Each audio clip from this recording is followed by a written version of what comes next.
बिस्मिल्लाहिर्रहमानिर्रहीम। अस्सलाम वालेकुम माय डियर स्टूडेंट्स। मैं उम्मीद करता हूँ कि आप सब खैरियत से होंगे। आज की इस वीडियो में हम चैप्टर नंबर 6 मैथ नाइन्थ का करने लगे हैं, जिसकी हमने एक्सरसाइज 6.1 कर ली है। आज की वीडियो में हम 6.2 को सॉल्व करेंगे। 6.2 को सॉल्व करने के लिए हमें कुछ बेसिक कॉन्सेप्ट्स का पता होना चाहिए, जिसमें जो कॉन्सेप्ट है ट्रिग्नोमेट्रिक रेशियोज़ के बारे में हमें पता होना चाहिए। ठीक है जी, ये क्या होती हैं इसको समझते हैं। आप सबसे पहले जानते हैं कि ऐसी ट्राइंगल जिसमें एक एंगल 90 डिग्री का हो, उस ट्राइंगल को बोलते हैं राइट एंगल ट्राइंगल। सपोज करें कि ये एंगल जो है ना, ये 90 डिग्री का है। इसका नाम हम रख लेते हैं सी, और इस पॉइंट का नाम रख लेते हैं हम ए, और इस पॉइंट का नाम रख लेते हैं बी। ये जो एंगल है ये 90 डिग्री है, और ए के साथ जो एंगल बन रहा है उसको हम अज्यूम कर लेते हैं, उसका नाम रख लेते हैं हम थीटा। और ये जो बी एंगल है इसका कोई भी नाम अनदर रख सकते हैं हम। अब इसमें ख़ास बात ये होती है कि जो 90 के सामने वाली साइड होती है उसको हाइपोटेनस बोलते हैं, इसको एच से रिप्रेजेंट कर लेते हैं। जो नीचे वाला हिस्सा होता है एंगल और 90 के साथ जो अटैच होता है इसको बेस बोलते हैं, जिसको मैं बी से रिप्रेजेंट कर लेता हूँ। और जो थीटा होगा उसके बिल्कुल जो सामने वाली साइड होती है उसको बोलते हैं परपेंडिकुलर। ठीक है जी, ये याद रखिएगा। 90 के सामने वाला हाइपोटेनस और थीटा के सामने वाली जो साइड होगी उसको हम परपेंडिकुलर बोलेंगे, और जो बाकी बच गई वो हमारे पास बेस कहलाएगी। अब इसमें मेन चीज़ जो पढ़नी है वो ये होती है ट्रिग्नोमेट्रिक रेशोज़। असल में होती हैं टोटल 6 रेशोज़ होती हैं। साइन, सबसे पहले मैं ये लिखने लगा हूँ साइन, और साइन थीटा जो है ये इक्वल होता है परपेंडिकुलर ओवर हाइपोटेनस, मतलब ये होगा पी ओवर एच के। साइन थीटा ये होता है। साइन का जो रेसिप्रोकल है वो होता है कोसिकेंट। ठीक है, ये याद कर लेना साथ साथ आपने। साइन का रेसिप्रोकल होता है कोसिकेंट, और रेसिप्रोकल से मुराद है अगर साइन है परपेंडिकुलर और हाइपोटेनस तो ये इक्वल होगा हाइपोटेनस ओवर परपेंडिकुलर के।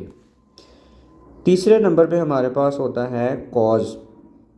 कॉस थीटा जो है ये इक्वल होता है बेस ओवर हाइपोटेनस, मतलब बी ओवर एच आ जाएगा।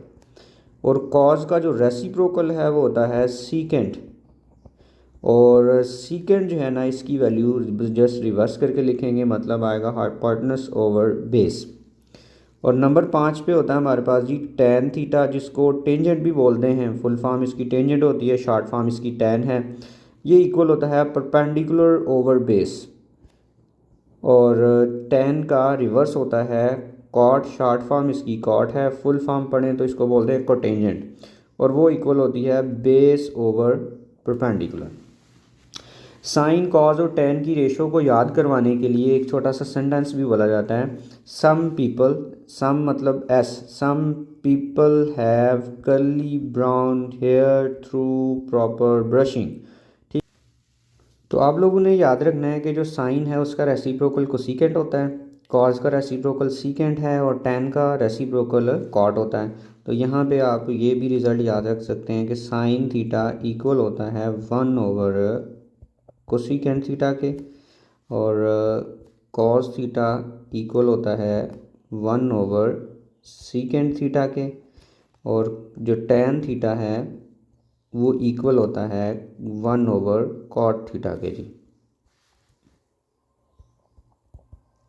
और एक और रिजल्ट होता है टैन का, टैन थीटा जो है ये आल्सो इक्वल होता है sine theta over cos theta के इक्वल। ये जो हमें ज़रूरत पड़ेगी हम इसको इस्तेमाल करेंगे। मेन इसमें जो बात देखने वाली है, गौर करने वाली है, वो ये होगी हमें फिगर्स कुछ दी जाएंगी, उसमें से हम डिफरेंट रेशोज़ को कैलकुलेट करें। मेन आपने ये याद रखना है कि जो भी एंगल आप अज्यूम करेंगे, जो भी उधर नाम लिखा होगा, एंगल के सामने वाली साइड को आपने परपेंडिकुलर कंसीडर कर लेना है। 90 के सामने वाला जो होगा वो हाइपोटेनस कंसीडर हो जाएगा, और जो बाकी बचेगी वो बेस होगी। बेस नीचे भी हो सकती है, साइड पे भी हो सकती है। मेन यही है कि एंगल के सामने परपेंडिकुलर और 90 के सामने हाइपोटेनस, और जो बाकी बच गई वो आपके पास बेस कहलाएगी। इसके अलावा जो हम एक्सरसाइज के क्वेश्चंस करेंगे उसके लिए हमें एक और चीज़ जो है ना वो ज़रूरत पड़ेगी, उसको मैं आपके सामने जो है ना वो बता देता हूँ जी। सपोज करें कि ये हमारे पास एक राइट एंगल ट्राइंगल है जिसमें ये एंगल है थीटा, ये एंगल है जी 90 डिग्री। तो अगर आप गौर करें तो ये एंगल कितना होगा, आपको पता है टोटल जो सम होता है ट्राइंगल के एंगल्स का वो 180 डिग्री होता है। एक तो हो गया 90, इसका मतलब ये वाला जो एंगल है, सपोज करें ये बी है और ये ए है और ये सी है, तो एंगल जो ए और एंगल बी इन दोनों को ऐड करके 90 आंसर आएगा। तो इसका मतलब ये हुआ कि ये जो एंगल बी है ये इक्वल होगा 90 डिग्री माइनस थीटा के। ठीक है जी, क्योंकि ये 90 तो पहले से हो गया हुआ, तो इन दोनों का सम 90 होना चाहिए।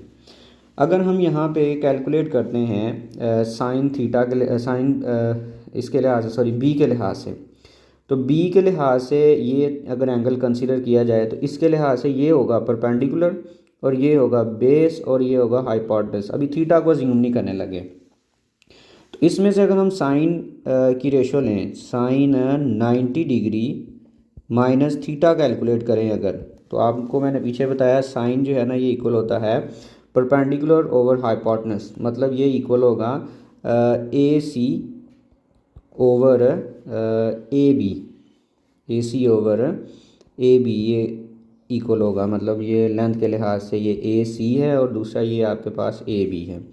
इसी तरह से अगर हम थीटा के लिहाज से देखें कॉस की वैल्यू, कॉस ऑफ थीटा, तो कॉस के लिहाज से ये मैं यहाँ से अरेज करके आपको बताने लगा जी। कॉस के लिहाज से आपके पास ये कॉस है, सॉरी थीटा के लिहाज से थीटा के सामने वाली साइड जो है ये परपेंडिकुलर होती है, 90 के सामने वाली हाइपोटेनस होती है और जो नीचे वाला हिस्सा है ये बेस कहलाता है। तो कॉस के लिहाज से ये वैल्यू होती है बेस ओवर हाइपोटेनस।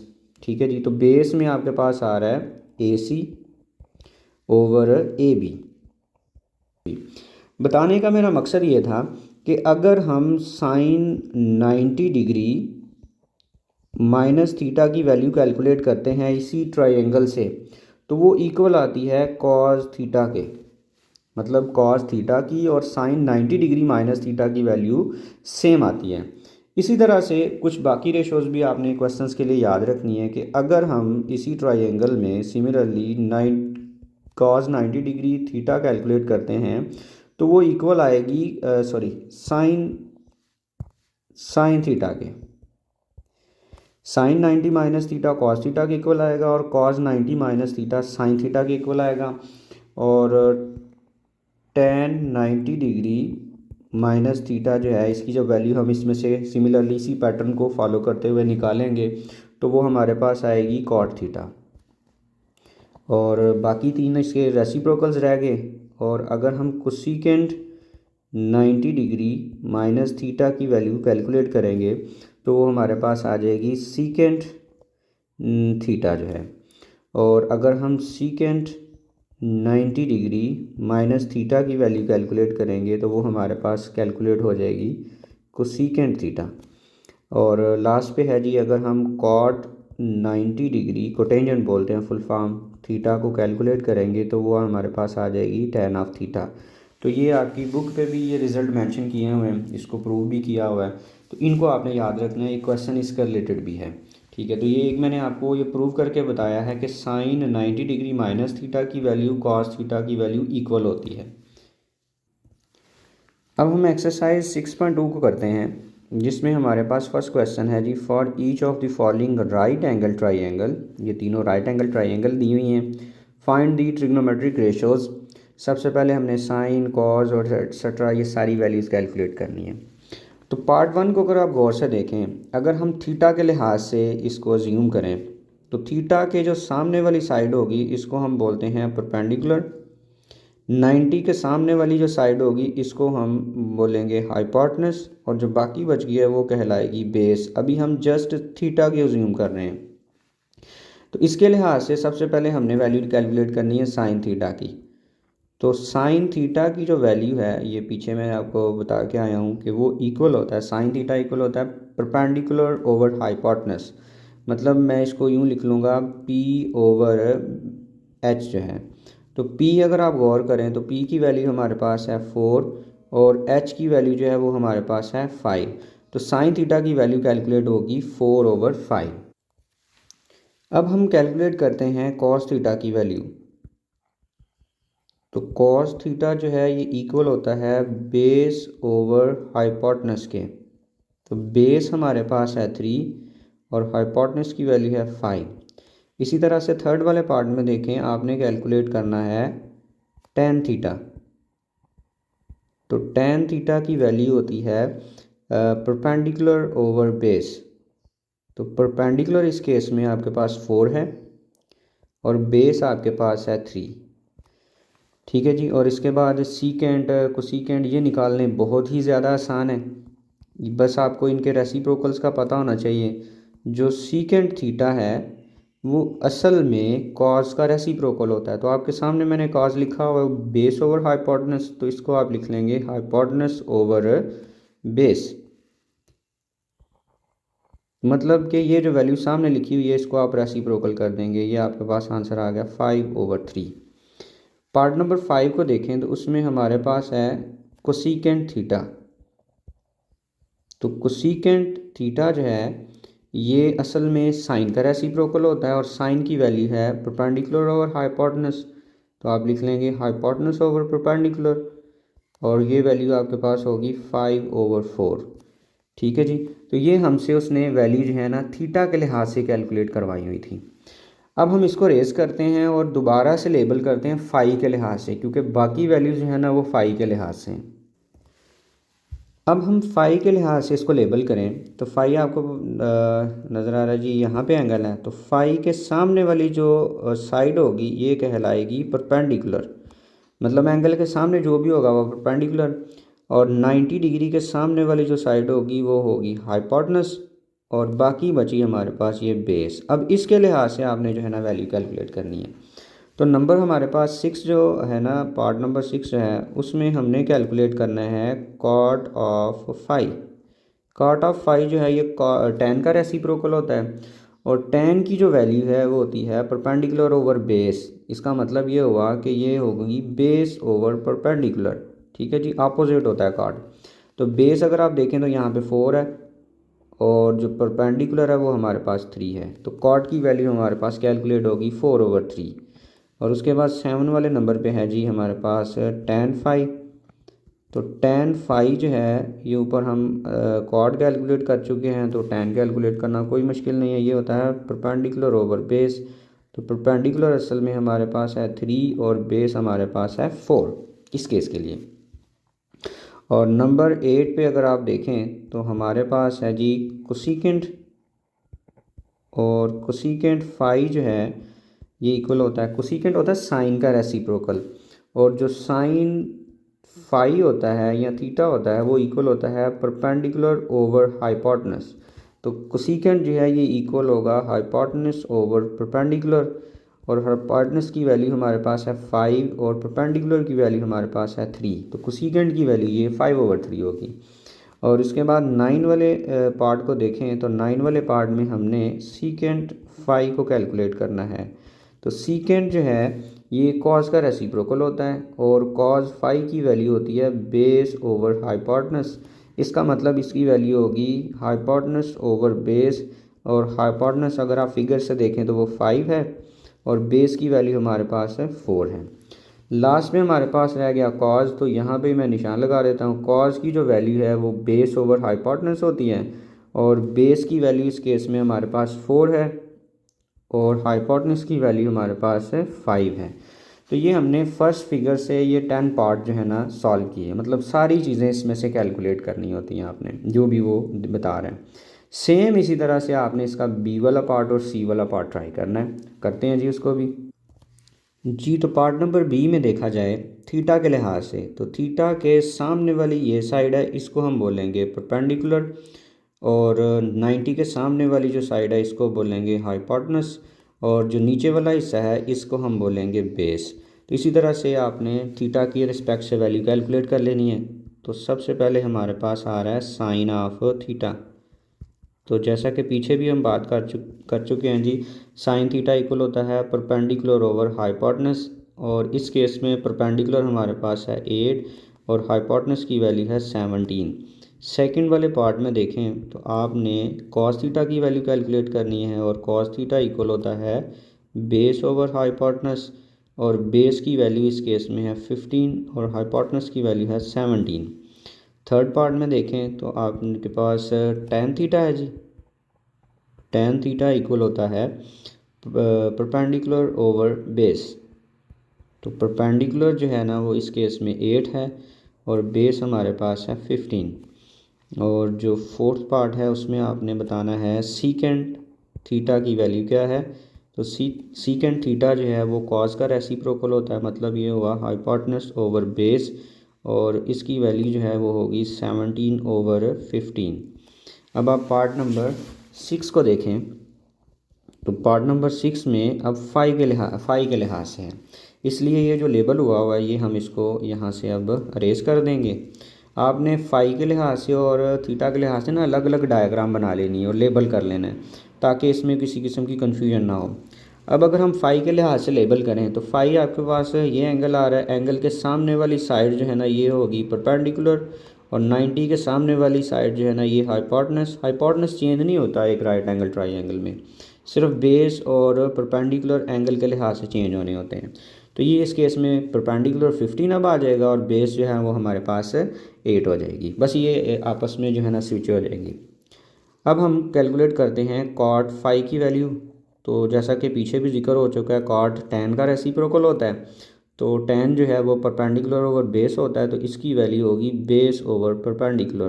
तो बेस हमारे पास है 8 और परपेंडिकुलर हमारे पास है 15। ये इसकी जी वैल्यू आई। अब हम 7 वाले पार्ट की वैल्यू अगर देखें तो उसमें कैलकुलेट करना है हमने tan फाई। तो tan फाई जो है ना ये इक्वल होगा, ये इसका अपोजिट ही मतलब परपेंडिकुलर ओवर बेस, जो कि इक्वल है जी 15/8 के। और 8 वाले पार्ट में हमने वैल्यू बतानी है कोसिकेंट। इनके बेटा जी नाम भी याद करने हैं साथ साथ आप लोगों ने। कोसिकेंट फाई जो है ये इक्वल होता है, ये साइन का रेसिप्रोकल है, और साइन की वैल्यू ये आपके सामने लिखी है परपेंडिकुलर और हाइपोटेनस। इट मीन्स कि ये वाली वैल्यू होगी हाइपोटेनस ओवर परपेंडिकुलर। तो हाइपोटेनस हमारे पास है 17 और परपेंडिकुलर हमारे पास है 15। नंबर 9 पे हमने वैल्यू बतानी है सीकेंट फाई की। तो सीकेंट कॉस का रेसिप्रोकल होता है, और कॉस जो है वो इक्वल होता है बेस ओवर हाइपोटेनस। इसका मतलब ये हो गया ये हाइपोटेनस ओवर बेस, और हाइपोटेनस की वैल्यू 17 और बेस की वैल्यू हमारे पास होगी 8। और नंबर 10 पे हमने वैल्यू बतानी है कॉस फाई की, और कॉस जो है वो इक्वल होता है बेस ओवर हाइपोटेनस। इसका मतलब ये हुआ बेस जो है वो हमारे पास 8 होगी और हाइपोटेनस जो है वो हमारे पास 17 होगा। तो इस तरह से आपने इन सब की वैल्यू जो है ना सेकंड फिगर के लिए भी बता दी। इसी तरह से आप जो है ना थर्ड फिगर की वैल्यू जो है ना वो खुद ट्राई कीजिएगा। मैं उम्मीद करता हूँ कि आपको ये जो थर्ड वाली फिगर है ये बड़ी आसानी से आप जो है ना ये सॉल्व कर लेंगे। अब हम क्वेश्चन नंबर 2 की तरफ चलते हैं। क्वेश्चन नंबर 2 में हमने अगेन जो है ना ट्रिग्नोमेट्रिक रेशोज़ कैलकुलेट करनी है, जिसके लिए हमारे पास अब वैल्यू की बजाय यहाँ पे लेबल ABC हुआ है। ठीक है, तो हमारे पास एक राइट एंगल ट्राइंगल है जिसमें एंगल A जो है ना ये फाई के इक्वल है और एंगल C जो है ये थीटा के इक्वल है। ये आपको शो भी हो रहा है। तो सबसे पहले हम ये जो है थीटा के लिहाज से इसको लेबल अगर करें तो थीटा के सामने वाली जो साइड है वो हो जाएगी हमारे पास परपेंडिकुलर, और 90 ये है, 90 के सामने वाली जो साइड है उसको हम लेबल कर लेंगे हाइपोटेनस, और जो बाकी बच गया वो हमारे पास इस थीटा के लिहाज से बेस कंसिडर हो जाएगी। तो फर्स्ट पार्ट की वैल्यू जो है ना वो कैलकुलेट करने हैं, जो कि हमारे पास है sign of theta.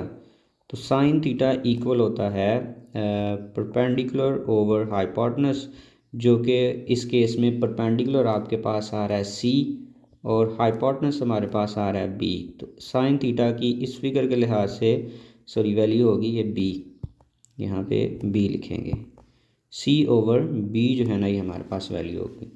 Second part में हमने कैलकुलेट करना है कॉज ऑफ थीटा। तो कॉस थीटा इक्वल होता है बेस ओवर हाइपोटेनस, और इस केस में जो बेस है वो हमारे पास A है और हाइपोटेनस की वैल्यू जो है ना वो B है। तो कॉस थीटा की वैल्यू A और B होगी। अब हमने इसमें थर्ड पार्ट में tan थीटा की वैल्यू बतानी है। तो tan थीटा जो है ये इक्वल होता है परपेंडिकुलर ओवर बेस। तो परपेंडिकुलर इस केस में है हमारे पास जी सी, और बेस की वैल्यू हमारे पास है ए, तो इसकी वैल्यू होगी ए ओवर सी। अब आपने फाई के लिहाज से वैल्यू बतानी है, उसके लिए इसकी लेबलिंग दोबारा से कर लेते हैं। फाई के लिहाज से अगर मैं इसको लेबल करूं तो फाई के सामने वाली जो साइड होगी ये कहलाएगी परपेंडिकुलर, और 90 के सामने वाली जो साइड होगी ये होगी हाइपोटेनस, और जो बाकी बच जाएगी उसको हम बोलेंगे बेस। तो पार्ट नंबर 4 को देखें, उसमें आपने वैल्यू बतानी है साइन फाई की। तो साइन फाई जो है ना ये इक्वल होता है परपेंडिकुलर ओवर हाइपोटेनस। सिर्फ फ़र्क ये है कि परपेंडिकुलर चेंज हो गया, और परपेंडिकुलर इस केस में है ए, और हाइपोटेनस जो है वो हमारे पास होगा बी। और पार्ट नंबर 5 में हमने वैल्यू बतानी है कॉज ऑफ फाई की।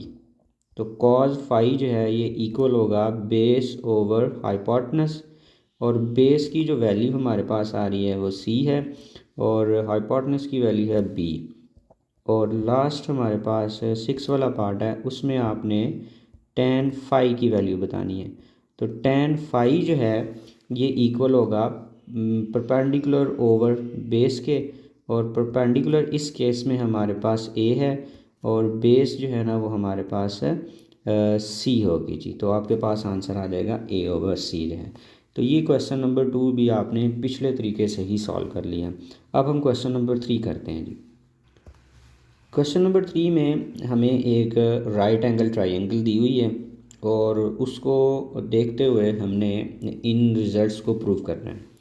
तो सबसे पहले आप देख सकते हैं कि जी इसमें सिर्फ थीटा इन्वॉल्व हो रहा है, तो इसके लिहाज से हम इसको अगेन लेबल कर लेते हैं। थीटा के जो सामने वाली साइड है उसको हम बोलेंगे परपेंडिकुलर, 90 के सामने वाली साइड को हम बोलेंगे जी हाइपोटेनस, और जो बाकी बच गई वो हमारे पास होगी ये बेस बी जो है।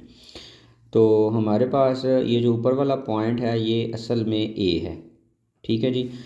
तो इसके लिहाज से हम इसको सॉल्व करते हैं।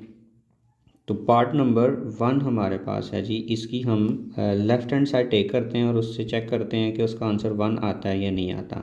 तो लेफ़्ट हैंड साइड में हमारे पास आ रहा है साइन ऑफ थीटा,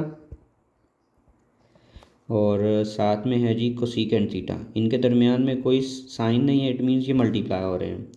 तो साइन थीटा जो है वो इक्वल होता है परपेंडिकुलर ओवर हाइपोटेनस। तो इसकी जगह पर मैं ये लिख लूँगा परपेंडिकुलर ओवर हाइपोटेनस, और मल्टीप्लाई बाय कोसेकेंट थीटा, इसी वैल्यू का रेसिप्रोकल होता है, मतलब ये आ जाएगा हाइपोटेनस ओवर परपेंडिकुलर। अब हम इनकी वैल्यू पुट करेंगे। परपेंडिकुलर की वैल्यू हमारे पास है 3, और हाइपोटेनस की वैल्यू है 5, मल्टीप्लाई बाय हाइपोटेनस की वैल्यू, अब यहाँ पे हाइपोटेनस पुट होगा 5 और परपेंडिकुलर है 3। तो आप देख सकते हैं ये 5 1 ज़ार 5, 5 1 ज़ार 5 कट हो जाएगा, और 3 1 ज़ार 3, 3 1 ज़ार 3 कट हो जाएगा, और आंसर हमारे पास इसका 1 आ जाएगा। तो आप देख सकते हैं जी लेफ़्ट हैंड साइड जो है ना वो राइट हैंड साइड के बिल्कुल एग्जैक्टली इक्वल आ गई है। तो आप लिखेंगे इसके नीचे hence proved.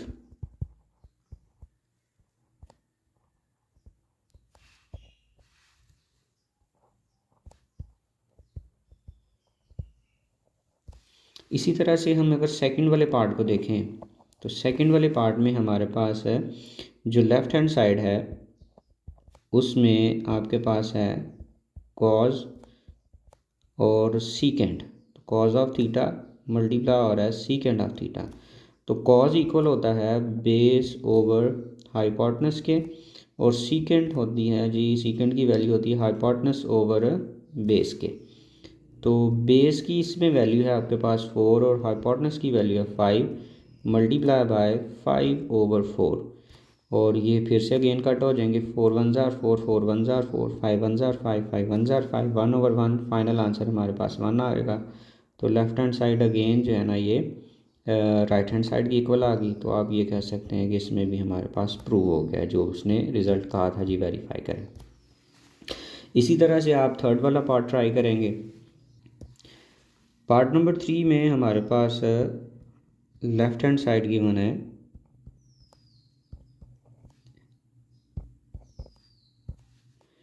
tan of theta और multiply by cot of theta. तो tan थीटा जो है ये इक्वल होता है परपेंडिकुलर ओवर बेस, और कॉट जो है ये इक्वल होता है बेस ओवर परपेंडिकुलर। तो परपेंडिकुलर की वैल्यू 3 है और बेस की वैल्यू हमारे पास 4 है, और इसी तरह से ये रेसिप्रोकल होगा और कट होने के बाद इसका भी आंसर जो है ना ये 1 आ जाएगा। तो ये 1 के इक्वल है, मतलब लेफ़्ट हैंड साइड इक्वल है जी राइट हैंड साइड के। और इसमें भी आप लास्ट पे लिख लेंगे जी प्रूव हो गया, हैंस प्रूव्ड। तो एक्चुअली इस क्वेश्चन में हमें सिखाया ये गया है कि कॉज और सीकेंट एक दूसरे का रेसिप्रोकल है, मतलब मल्टीप्लाई करें तो इनका आंसर 1 आता है। टेन और कॉट आपस में रेसिप्रोकल है और साइन और कोसीकेंट आपस में रेसिप्रोकल है। तो असल में सिखाया ये गया है कि ये आपस में रेसिप्रोकल होते हैं। अब हमारे पास है क्वेश्चन नंबर 4, जो कि इंतहाई ईजी सा है, जिसको पहले मैं जो है वो आपको बता चुका हूँ। उसी रिज़ल्ट को हम जो है ना वो अपने जहन में रखते हुए इस क्वेश्चन को करेंगे। रिज़ल्ट क्या थे मैं एक दफ़ा अगेन आपको दिखा देता हूँ जी।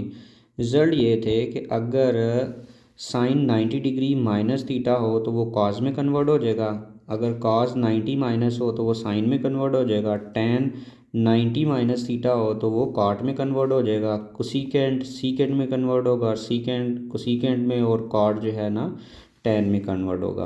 तो ये बातें अगर आपके जहन में हैं तो आप आसानी से जो है ना वो सॉल्व कर सकते हैं। तो इसको अपने जहन में रखिएगा और हम इसको सॉल्व करते हैं। साइन 30 डिग्री को उसने लिखा है साइन 90 डिग्री माइनस 60, तो साइन जो है ना ये कन्वर्ट हो जाएगा कॉज में।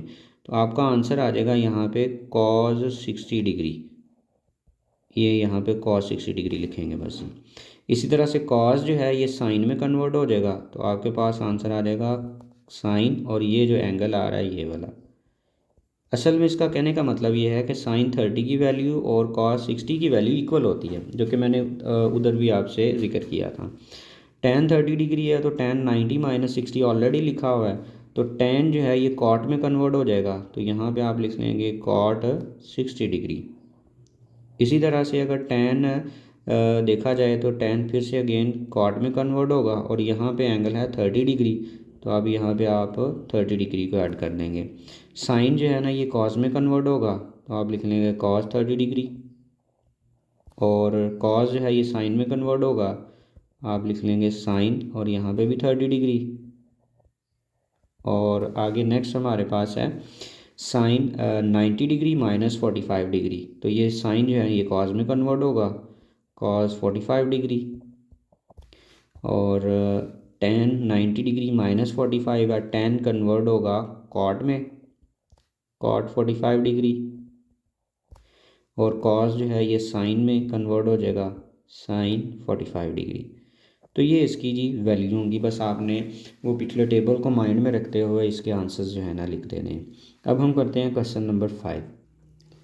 क्वेश्चन नंबर 5 में देखें, in a right angle triangle A B C measurement of angle B जो एंगल है ये हमें 90 डिग्री गिवन है,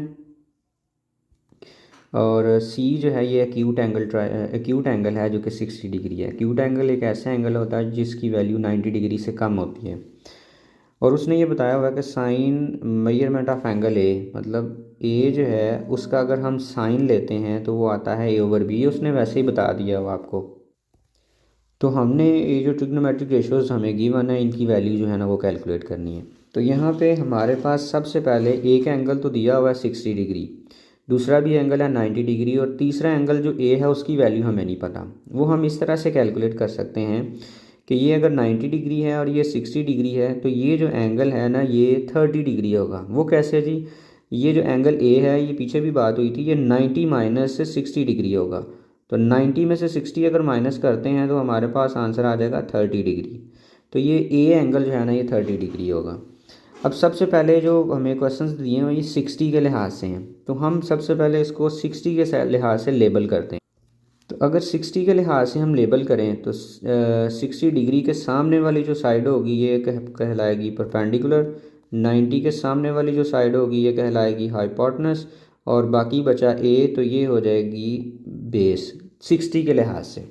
अब पार्ट नंबर 1 में अगर आप देखें तो हमसे वैल्यू कैलकुलेट करवा रहा है measurement of B C divided by measurement of A B. कहता है जी इसकी वैल्यू क्या होगी, जस्ट वैल्यू बतानी है। तो बी सी देखें, ये हमारे पास ये वाली वैल्यू बी सी है जिसकी वैल्यू हमें दी हुई है ए, तो आपने यहाँ पे लिख लेना ए ओवर ए बी जो है ये है हमारे पास ए बी और उसकी वैल्यू है सी, तो यहाँ पे इसकी जगह सी पुट कर देंगे। तो बस इसकी वैल्यू आपने लिखनी थी, वो है हमारे पास ए ओवर सी। सेकंड पार्ट में हमारे पास लिखा हुआ है जी कॉज ऑफ 60 डिग्री। तो आपको पता है कि कॉज जो है वो इक्वल होता है बेस ओवर हाइपोटेनस। तो इस केस में हमारे पास जो बेस की वैल्यू है वो है ए और हाइपोटेनस की वैल्यू है बी 60 के लिहाज से। तो कॉस 60 डिग्री इक्वल होगा ए ओवर बी। थर्ड पार्ट में आपने tan 60 डिग्री की वैल्यू बतानी है। तो tan 60 डिग्री जो है वो इक्वल होता है परपेंडिकुलर ओवर बेस। तो परपेंडिकुलर इस केस में हमारे पास है सी और बेस हमारे पास है ए। तो tan 60 डिग्री की वैल्यू होगी सी ओवर ए। पार्ट नंबर 4 में हमसे उसने कैलकुलेट करवाया हुआ है कोसिकेंट पाई बाय 3। असल में अब पाई बाय 3 जो है ना ये एंगल दिया हुआ है बट रेडियन की फॉर्म में। तो मे भी आपको याद हो कि पाई जो है वो इक्वल होता है 180 डिग्री के, और अगर हम इसको 3 से डिवाइड कर दें तो ये आंसर आ जाता है 60 डिग्री। तो असल में हमसे उसने 60 डिग्री की वैल्यू कैलकुलेट करवाई हुई है कोसिकेंट। कोसिकेंट 60 डिग्री की वैल्यू आपने बतानी है। तो कोसिकेंट जो है ना ये साइन का रेसिप्रोकल होता है और साइन की वैल्यू होती है परपेंडिकुलर ओवर हाइपोटेनस, मतलब इसकी वैल्यू होगी हाइपोटेनस ओवर परपेंडिकुलर। तो हाइपोटेनस इस केस में हमारे पास बी और परपेंडिकुलर हमारे पास है सी, तो वैल्यू हमारे पास आ जाएगी बी ओवर सी। तो ये सारा काम हमने 60 के लिहाज से किया है। अब एक और चीज़ रह गई 60 के लिहाज से 5 वाला, जिसमें हमने कॉट 60 की वैल्यू जो है ना वो कैलकुलेट करनी है। तो कॉट 60 की वैल्यू जो है वो आप यही कह सकते हैं कि जो tan 60 की वैल्यू है वही होगी, उसका अपोजिट होगा बेस ओवर परपेंडिकुलर। तो ये आपके पास होगा ए ओवर सी जो है। अब हम इसको लेबल करते हैं 30 डिग्री के लिहाज से, लिहाजा में ये लेबल जो है ना ये अरेज करने लगा जी। तो 30 डिग्री के लिहाज से अगर हम लेबल करें तो 30 के सामने वाली जो साइड होगी ये होगी परपेंडिकुलर, 90 के सामने वाली जो साइड आई ये होगी हाइपोटेनस, और बाकी बची ये सी, तो ये आपके पास होगी इसकी बेस। इसके लिहाज से हम वैल्यू कैलकुलेट करते हैं। तो पार्ट नंबर हमारे पास 6 है 30 डिग्री के लिहाज से, वो आपके पास है साइन ऑफ 30 डिग्री। तो साइन जो है वो इक्वल होता है परपेंडिकुलर ओवर हाइपोटेनस, और 30 डिग्री के लिहाज से परपेंडिकुलर हमारे पास ए है और हाइपोटेनस की वैल्यू है बी, तो ए ओवर बी साइन 30 की वैल्यू होगी। 7 वाले पार्ट में आपने वैल्यू कैलकुलेट करनी है कॉस 30 डिग्री की। तो कॉस इक्वल होता है बेस ओवर हाइपोटेनस, तो बेस की वैल्यू हमारे पास सी है और हाइपोटेनस की वैल्यू बी है। पार्ट नंबर 8 में हमने वैल्यू बतानी है tan पाई बाय 6। तो पाई बाय 6 अगर करें डिग्री में तो ये 30 डिग्री बन जाता है, मतलब tan 30 डिग्री की असल में वैल्यू हमसे पूछी जा रही है। तो tan 30 डिग्री जो है tan इक्वल होता है परपेंडिकुलर ओवर बेस, आप लिख लेंगे परपेंडिकुलर ओवर बेस, और इसकी वैल्यू परपेंडिकुलर हमारे पास है ए और बेस हमारे पास है सी, तो इसकी वैल्यू होगी ए ओवर सी। नेक्स्ट हमने 9th वाले पार्ट में वैल्यू बतानी है सीकेंट 30 डिग्री की। तो सीकेंट जो है ये असल में कॉज का रेसिप्रोकल होता है और कॉज बेस ओवर हाइपोटेनस है, तो ये होगा हाइपोटेनस ओवर बेस, तो इसकी वैल्यू होगी बी ओवर सी। और नंबर 10 में हमने बताना है कॉट 30 डिग्री की वैल्यू। तो कॉट 10 का रेसिप्रोकल होगा और 10 की वैल्यू परपेंडिकुलर और बेस हो, तो ये हो जाएगा बेस ओवर परपेंडिकुलर, और ये होगा जी सी ओवर ए जो है। तो ये थी जी एक्सरसाइज 6.2। मैं उम्मीद करता हूँ कि आपको इसकी समझ आ गई होगी। दुआओं में याद रखिएगा। अल्लाह हाफ़िज़।